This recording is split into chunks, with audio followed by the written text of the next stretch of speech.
fun. It's fun.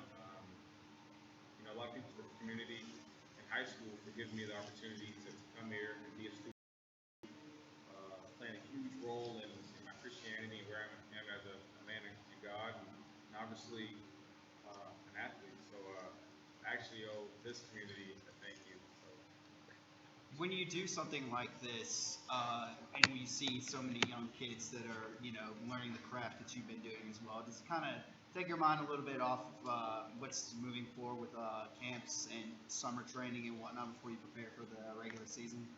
yeah, this weekend really isn't about me. It's about me trying to help our young athletes have the same opportunity I had. You know, just coach them the best I can. Anything I can help them with on the field, off the field, I'm going to do that. I'm going to try to be as selfless as possible and be very transparent in my communication and just try to give them any advice I can give them, whether it be, like I said, on the field, off the field, something at home, whatever. I want to be a tool for all you young men and women, and hope they're a role model. So if you guys have any questions, I don't think there's a such thing as a stupid question, um, other than who's going to win the Super Bowl this year. But yeah, What was the response like from kids and their parents last year? from what I could see and hear, it seems like the parents and kids loved it. I encouraged them to come back this year and from now on. But honestly, couldn't have done it without the support of JP2, the football players coming out on their weekend off to come out and coach and make it flow as well as it did. The coaching staff did a phenomenal job at making this thing flow, and I just kind of came and I was able to float around and coach, wherever I saw needed. And we had a lot of sponsorships with drinks and other things, so they made it easy on me. Awesome. Did any specific kids stick out still from last year? Um, there were a couple. I don't remember their names, but if I saw them, I would definitely. Oh yeah, you're the kid that was flying around. There's a lot of young talent at our camp, and that's encouraging to see. Um, for me and absolutely for JP2. Hopefully, those young men and women decide to come join the family here once they get to ninth grade. So yeah. When you approached Amir about this idea of him coming down with you to speak to this dinner and I guess probably contribute to the camp as well tomorrow, what was your pitch to him? And I'm sure he was definitely on board with it. Um, Hopefully, one of the things you guys will see as you meet some of my teammates and some of the guys I brought and my wife, that I try to surround myself with good people. Ones that have the same quality as me and morals and believe in same things. And Amir is, kind of easy. I was like, hey, Amir, are you free this weekend? Would you like to come in town and experience Nashville, the great city it is, and also coach my camp? And he jumped right on it. Didn't even have to think. I was like, yeah, I'm free that weekend. I'd love to be there. Booked a flight right away when they're still cheap. And later on, I asked, hey, would you like to speak at the camp? You can kind of take it wherever you want. Speak about your journey, what are your core beliefs, whatever it may be. Just enlighten our youth and talk. He jumped on it. Like, yeah, I'd love to, no problem at all. And I'm anxious to introduce him later on tonight. And hopefully you guys men and women can learn something from him. Again, and just pay attention to, not only the athletic part, but just who these people are as individuals and what they represent deep down. Because I think that's what matters. Dancing and cheering and coaching and football. Yeah, it's a cool chapter, but later in life, and it matters who you are as a person and as a Christian and what you represent in the community, in your family, and wherever you are. You think you want to expand this camp a little bit too and probably make it like a little traveling thing, possibly around Tennessee and also up in Michigan as well? Absolutely. First got to Michigan, I actually had a camp. It was cool. We enjoyed it. Had to have fun. But yeah, I'd love to obviously start here at JP2 and travel around Middle Tennessee and coach as many kids as I can.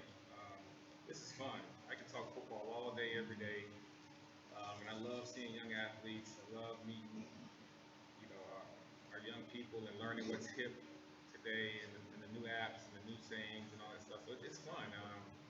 So yeah, I'd love to expand it and hopefully get some of the Titans involved and our local athletes that are going to college, whoever it may be. Jalen Ramsey is the guy that wanted to come out.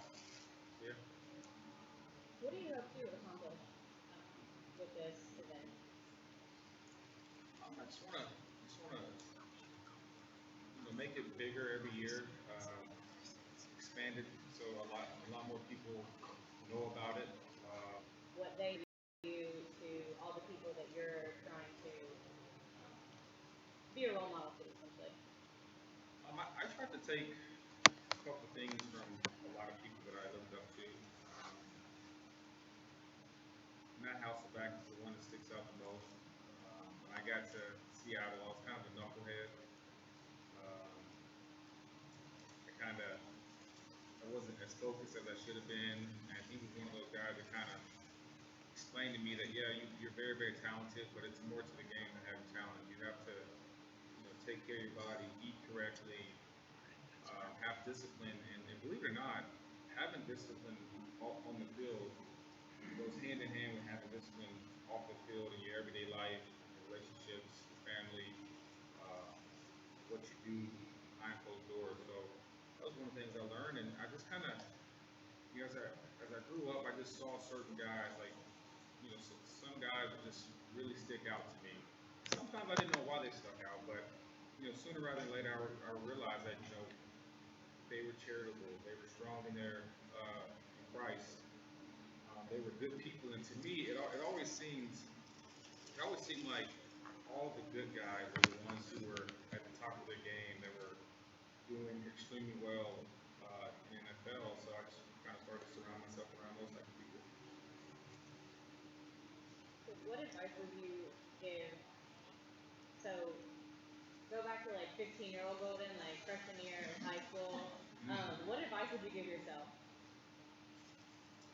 Um, I would say develop good habits now. So once you get to college, that's not one more thing on the list of things you have to learn as you're trying to figure out your social life, what you want to do in sports or your major, and all that. I did okay in school. I was a low B guy. Didn't try as hard as I probably should have. And looking back, I wish I would have, because I think it's a direct correlation in my profession now. Like I had to learn how to study hard, spend long nights in the library when I probably should have picked that up here. Um, I struggled with my playbook because I wasn't, studying my tail off here. So I would say just at this age, don't you're gonna need school for the rest of your life. You are.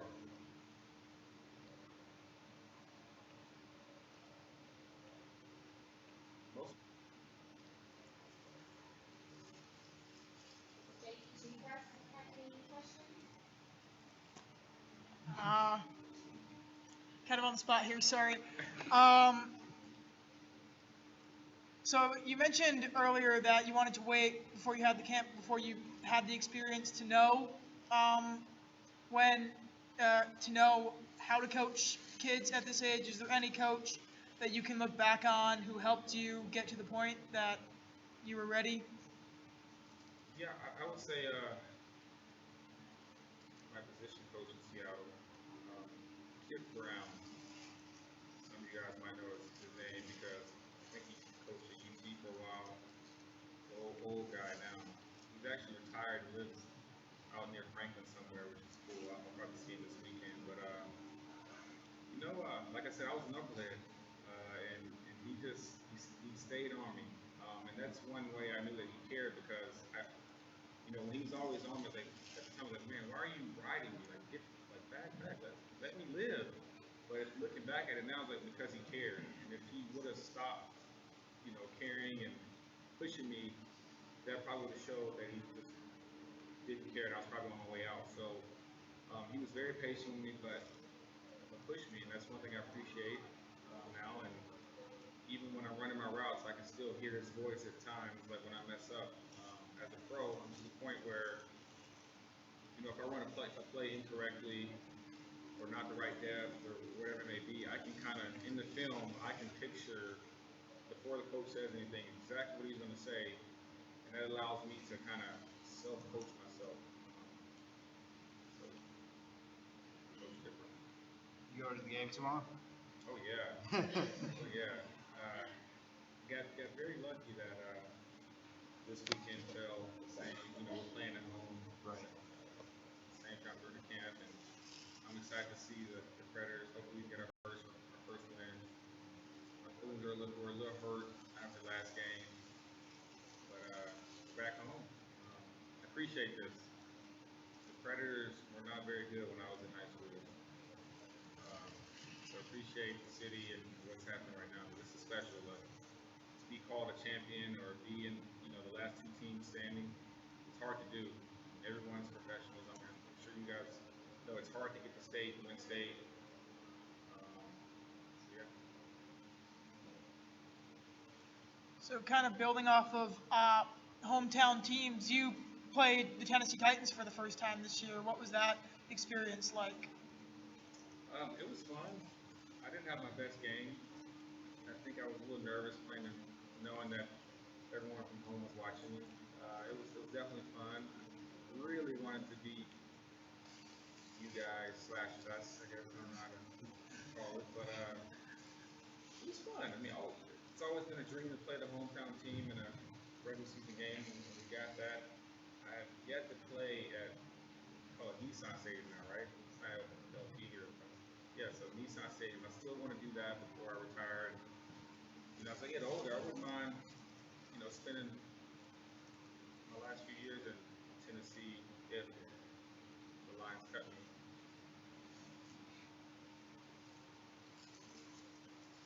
Any of you players or cheer or dance team members have any questions, or coaches?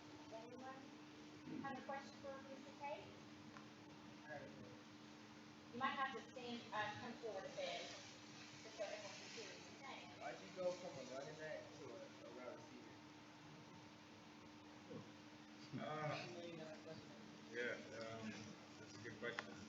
Probably even know that. So when I went on my first visit, which was to Notre Dame, kind of did some research, and I knew that Raymond McKnight was going to be he's a senior. I knew Jess Martin was a senior, and I also knew Darius Walker was a junior, and he was a running back. Those other two guys were receivers. So I went on my visit, and I knew that I could run, knew that I could catch, and I kind of watched the receivers the entire trip. Like I was just watching them. I didn't even do it like on purpose. That was the most interesting to me. And at the end of my visit, Coach Weiss was like, I noticed that you're watching the receivers a lot. We recruited you as a running back, but if you'd like to play receiver, we wouldn't mind that. So the first time I played receiver was day one on campus. It was harder than I thought it would be, but that was that, and the rest is history. Question. Anybody else? Nothing? Are you gonna throw a catfish on the ice tomorrow? I mean, I would, but I really don't feel like going to Publix or Kroger's, buying a catfish, taking it all the way in, and carrying it around. They sting, slimy. Even if they give me one in there, I will. But.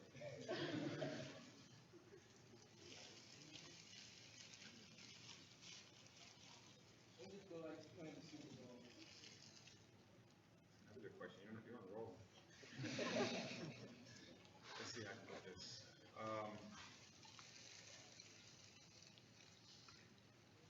So imagine, I don't know what y'all's interests are, but imagine being 5, 6, 7, 8.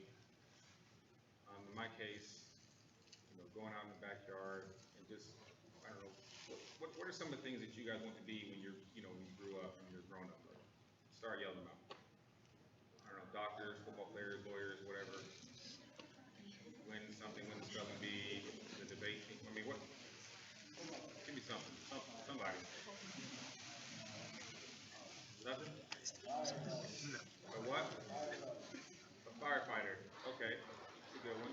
So imagine growing up, going outside as a firefighter, and picturing yourself saving, I don't know, just being the saving grace for a family or a team or family, whatever it be, and just kind of playing that back in your head every single day, or going outside and just use your imaginary friends and your mind to put out fires and save families. And oh, I saved, I picture myself saving a 7-month-old in a fire, whatever it may be. Just think about yourself.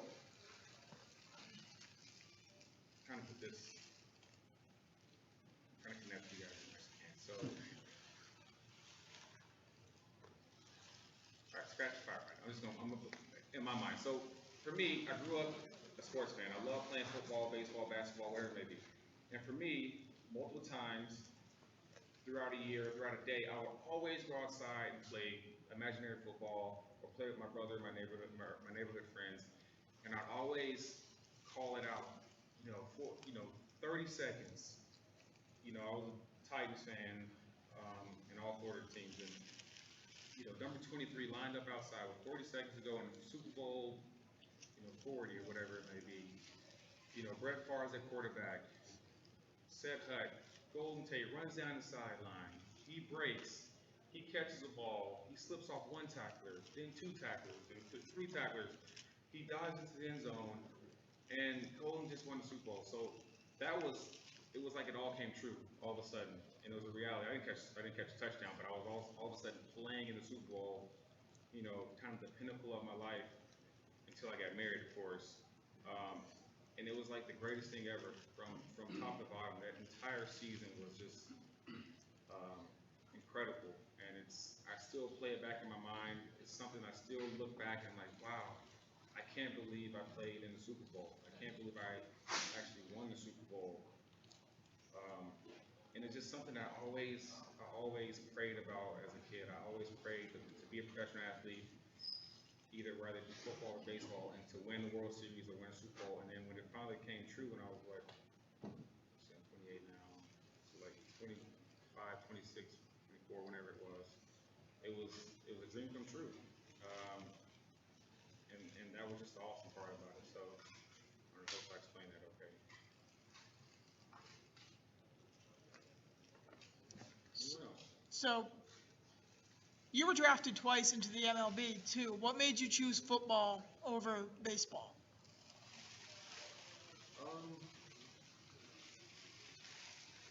So for me, played 2 years in Notre Dame, and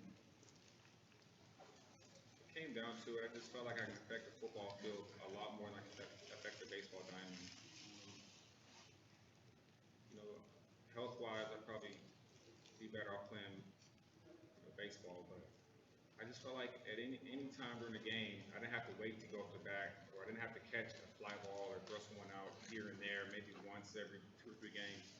I had a chance every single game, every time we had the ball to make a play to change a game. And the way I see myself is a game changer. And so for me, I just felt like I could affect the football field way more. And looking back, I was kind of upset with my decision to play football because the second time I was drafted was by the Giants, and that was the San Francisco Giants, and it was the same year that they won the World Series. So I kind of was like, man, huh? Lose Super Bowl.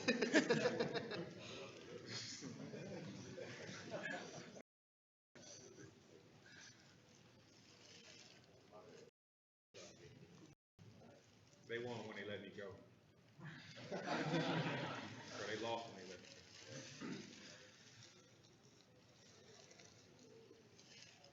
Yep. In the NFL, who's the funniest teammate you've ever had? Ever had. Funniest teammate. Who's the goofball? Well, right now I say Darius Slay. he just has no filter. He just does not care. He's hilarious for it. But right now, Bruno Giacomini was pretty funny because he was 6'8", 320 pounds, and he had like this accent from up north, but he's the nicest guy. So he was funny without even trying to be funny. So that was pretty good. Play fantasy football. Yeah. Did you draft yourself? Yeah. But when I draft myself, like the league, they know not to draft me, so I kind of like ride it out. Like I pick myself as late as I could possibly pick me. So it works out. So I get like I stack my team up to the point where I don't even need myself unless it's a bye. And it seems like every time I start myself, I get like 1 point, and every time I bench myself, I get like 10 or sometimes 20 points. So when I want to play well, I bench myself. Was it In the real worst? life. Is it the worst feeling in the world when you go off and then you're playing against someone that has you? I haven't really experienced that because I've always been on my team. What's it like being, growing up and you're like, oh, I want to play in the NFL, I want to play in the NFL, and then you make it there, and, not only are you in the NFL, but you're surrounded by all these people, especially in Seattle when it was such a hot time to be there. Did you ever kind of like, I'm in front of all these people, or not all these people, but, all these people that are essentially famous. I still get starstruck sometimes when I see like Adrian Peterson, Drew Brees, and people when I was in college and high school still playing the game at a high level. I still like, and before every game, I still get nervous.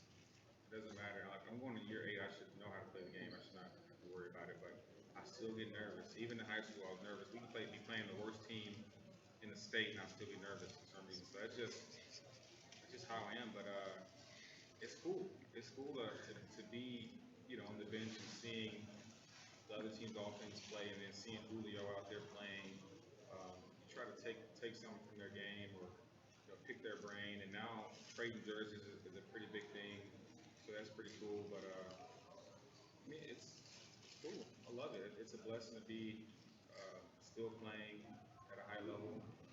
It's a blessing to be a professional athlete. I love it. I hope it never ends. What was playing with Calvin Johnson like? Calvin, what TV shows doesn't even justify like how spectacular of an athlete he was. Calvin, I love playing with Calvin, but I also hated playing with Calvin. And I hated playing with Calvin because we were conditioned after practice, and I'm 5'10" and 1/4 to be exact, and he's 6'4" and a half or something. And we would run half gassers, and be ready, set, go, and I get out on him on like the first 5 yards, but his long legs would just hawk me down, and he would literally be jogging, like just striding it out, and I'd be like trying to like keep up with him, like I can do this, and then he would just not be tired, so he was just a specimen. He could just go outside, not stretch, and go burn the whole team, and like passes that I would have to like stop and jump for, he would catch over his shoulder like this because he had like an 8-foot wingspan. So I hated it because I was like, man, why can't I do that? But I love playing with him because he was a guy that led by example. He lived that life that every penny that he's made, everything he does for the community, he deserves it. Like he's one of those guys you look back like, I'm glad God has blessed you because you use it to the best. You use it to serve Him and to live through Him. And that's one thing that I really admire about him is that it's very easy to get caught up in the lights and the money and the cars and the clothes and everything that it comes with and forget your purpose on this earth. And your purpose on this earth is to spread God's love and bring people who may be lost at the time closer to God. And he does that. And evolve.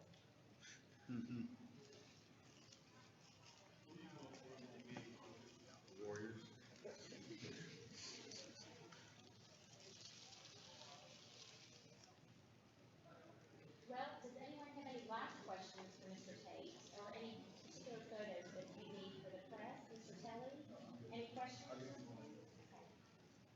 tell us about your experience at Notre Dame? What was your favorite game, or your, the setting, or being there, the Golden Dome before? What was that like for you? Well, going back, so before that question, I remember being recruited from Notre Dame, and when I was being recruited, I didn't know where Notre Dame was. I heard it here and there. I just really, the only thing I knew, they had boring jerseys and boring helmets. And then people around here was like, "Oh, are you getting recruited by Notre Dame? Are you going to go there?" I'm like, "No, probably not." And next thing you know, I was, like I said, being recruited, and ended up taking my first trip there, and I absolutely fell in love with it. And that was probably the first mature decision I made as a young man, and that was to go to Notre Dame. And the reason why I say that, because I kind of evaluated my future, and kind of the three questions, or the three things that I had was, one, am I going to be able to play baseball and football, because that was important, and they were going to let me do that. Two, I wanted to set myself up to be a professional athlete, whether it be baseball or football. And I'm going to be coached by Charlie Weiss, who won Super Bowls. I had number one recruiting at quarterback, brought to me, and Jimmy Clausen, who's one of my best friends. And three, if something happens where I can't play a sport for the rest of my life, how is this going to set me up for the rest of my life? And I knew that earning a degree or going to school there would definitely give me an advantage. So they reached everything lined up, and I kind of took one trip, committed, didn't look back. Now once I got there, one thing I love about Notre Dame, and I took a semester at University of Tennessee once we were locked out, and because I hadn't earned my degree yet. But one thing I love about Notre Dame is the sense of family there. We only had like 6,000 undergrads, but I love like going to the lunchroom and just sitting down with my lacrosse player friends, hockey friends, baseball friends, football friends, non-athletes, just sitting there, just hanging out. And that's something that I still miss to this day, because as you grow older, you get married, you have kids, you get a job in New York City, or you go to Charlotte, wherever you go, you can't, your buddies, your best buddies, they're not just a text away to go have lunch or dinner. Unless you guys all stay here, which would be awesome, but those are what I'll ever do. But the sense of family there, and obviously the academics was top tier. The campus was special. I'd wake up and go outside and look at the dome, and I was like, wow, I used to watch that in Rudy. Seeing some of the historic stuff, and the stadium was amazing. They've updated since then, but it's a special place, man. I think, even if you're not a fan of Notre Dame, it's one of those places that you should experience before you die. It's breathtaking.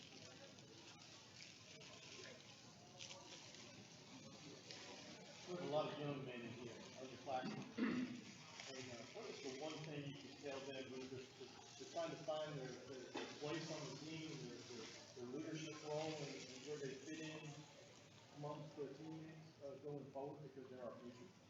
What's the one thing you can impart on them that will help them be better teammates, better players, better people, that will help them become leaders? Is there anything you can give them some advice as young men, embarking on the beginning of high school?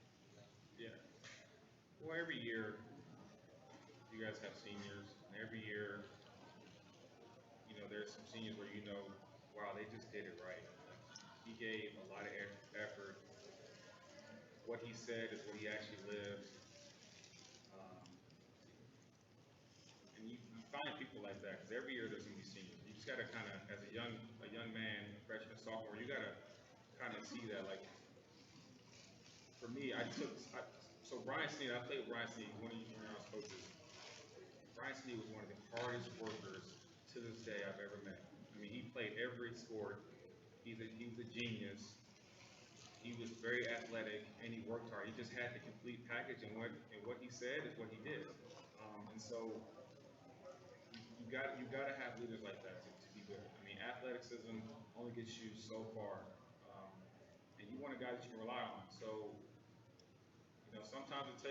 sometimes you got to take a step back and just look in the mirror, like, what kind of example am I setting? And I think it starts even before you get onto any field or any court, or before you put on any uniform. It kind of goes back to, what you believe in deep down. Um, I was very fortunate and blessed to have a great support system and an incredible family to kind of show me what was wrong and what was right. And as you grow up, you're gonna make decisions yourself. Just gotta, I'd like to get some photos with the team, the cheerleaders and dance team, and the coaches. So Ms. McConnell is going to direct all of you. We are going to come out this door and come to the other side of this wall. And if you were here with us last year, we took a great photo with Mr. Tate right around the JPG crest, and we want to do that again this year. So I'm going to give you some general instructions, and then when you get out there, Ms. McConnell will give you very specific instructions so that the photo